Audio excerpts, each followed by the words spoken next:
ഒരു വശത്ത് കേരള ഗവർണർ ആരിഫ് മുഹമ്മദ് ഖാൻ, മറുവശത്ത് പിണറായി സർക്കാർ.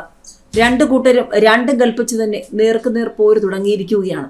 ഏതായാലും വരും ദിവസങ്ങളിലും ഗവർണർ നടപടികൾ തുടരും, സർക്കാരും നിലപാട് പറയും. ചോദ്യങ്ങൾ തുടങ്ങിയിട്ടേയുള്ളൂ.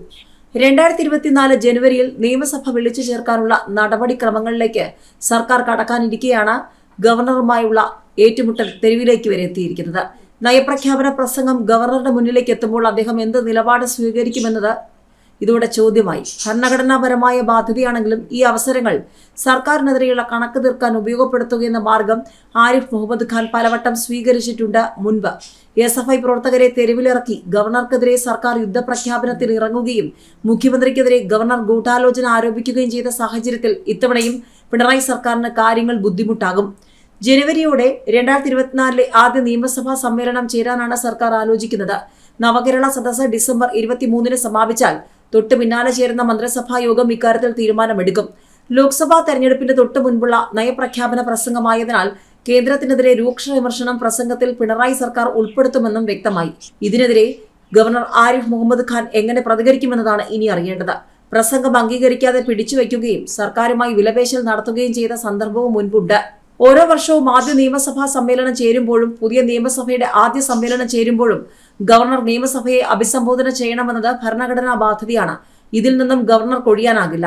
മന്ത്രിസഭ അംഗീകരിച്ചു നൽകുന്ന നയപ്രഖ്യാപന പ്രസംഗം അംഗീകരിച്ച ശേഷമാണ് ഗവർണർ നിയമസഭ തുടങ്ങുന്ന ദിവസം സഭയിലെത്തി പ്രസംഗം വായിക്കേണ്ടത്.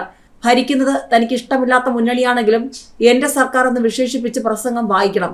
പ്രസംഗം മുഴുവൻ സർക്കാരിന്റെ നേട്ടങ്ങളും നയങ്ങളുമായിരിക്കും. എന്നാൽ കേന്ദ്ര സർക്കാരിനെതിരെയുള്ള കുറ്റപ്പെടുത്തലുണ്ടെങ്കിൽ ആ ഭാഗം ഒഴിവാക്കണമെന്ന പ്രസംഗം കയ്യിൽ കിട്ടുമ്പോൾ തന്നെ കേന്ദ്ര സർക്കാർ പ്രതിനിധിയായ ഗവർണർക്ക് ആവശ്യപ്പെടാം. സർക്കാർ അതിന് തയ്യാറല്ലെങ്കിൽ തനിക്ക് ഇഷ്ടമല്ലാത്ത ഭാഗം വായിക്കാതെ വിടാം. പ്രസംഗം ദീർഘമെന്ന് കണ്ടാലും കുറച്ച് വിട്ടുകളഞ്ഞ് വായിക്കാം. സഭയിൽ എത്താതിരിക്കാനും പ്രസംഗിക്കാതിരിക്കാനും പറ്റില്ലെങ്കിലും ഈ സന്ദർഭം സർക്കാരിന് വെള്ളം കുടിപ്പിക്കാൻ ഉപയോഗിക്കാം. ഏറ്റുമുട്ടലിലേക്ക് നീങ്ങുന്നതും തുടർന്നുള്ള കേന്ദ്ര ഇടപെടലും ഒഴിവാക്കാനായി സർക്കാരും അനുരഞ്ജനത്തിന് വഴങ്ങും. മുഖ്യമന്ത്രിയുടെയും മന്ത്രിമാരുടെയും പേഴ്സണൽ സ്റ്റാഫ് നിയമനത്തിനും പെൻഷനുമെതിരെ ഗവർണർ നിലപാടെടുത്ത സമയത്തായിരുന്നു 2022 നയപ്രഖ്യാപന പ്രസംഗം. ഗവർണറുടെ സ്റ്റാഫിൽ രാഷ്ട്രീയക്കാരനെ നിയമിച്ചതിനെതിരെ പൊതുഭരണ വകുപ്പ് പ്രിൻസിപ്പൽ സെക്രട്ടറി ഉത്തരവിൽ എഴുതിയത് ഗവർണറെ പ്രകോപിപ്പിച്ചു. ഇങ്ങനെയൊരു കീഴ്വഴക്കമില്ലെന്നായിരുന്നു ഉത്തരവിലെ വാചകം. മന്ത്രിസഭ അംഗീകരിച്ച നയപ്രഖ്യാപന പ്രസംഗം വായിച്ചു കിട്ടിയിട്ടും അത് സ്വീകരിക്കാനും ഒപ്പിടാനും ഗവർണർ തയ്യാറായില്ല. മുഖ്യമന്ത്രി അദ്ദേഹത്തെ വിളിച്ച് അഭ്യർത്ഥിച്ചപ്പോഴും വഴങ്ങിയില്ല. സർക്കാരിലെ ഒരു ഉദ്യോഗസ്ഥൻ രാജ്ഭവന്റെ നടപടി വിമർശിച്ചതിലുള്ള അരിശം വിട്ടില്ല. നിയമസഭയിൽ ഗവർണർ എത്തില്ലേ എന്ന് പോലും സംശയമുണ്ടായി. ഒടുവിൽ ഗവർണർ വരാമെന്ന് സമ്മതിച്ചു. എന്നാൽ പ്രതിപക്ഷം മുടക്കി.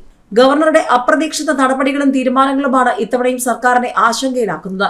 നയപ്രഖ്യാപനത്തിന് എത്തുമെന്ന കാര്യം സർക്കാരിന് ഏറെക്കുറെ ഉറപ്പാണ്. എന്നാൽ അതിനുവേണ്ടി ഗവർണർ വയ്ക്കുന്ന നിബന്ധനകളും ആ അവസരം ഉപയോഗപ്പെടുത്തി സർക്കാരിനെതിരെ നടത്തുന്ന വിമർശനങ്ങളും പ്രകോപനപരമാകാം. തെരഞ്ഞെടുപ്പ് വർഷമായതിനാൽ ആ പ്രകോപനത്തിൽ വീഴാതിരിക്കാനാവും സർക്കാർ പരമാവധി ശ്രമിക്കുക.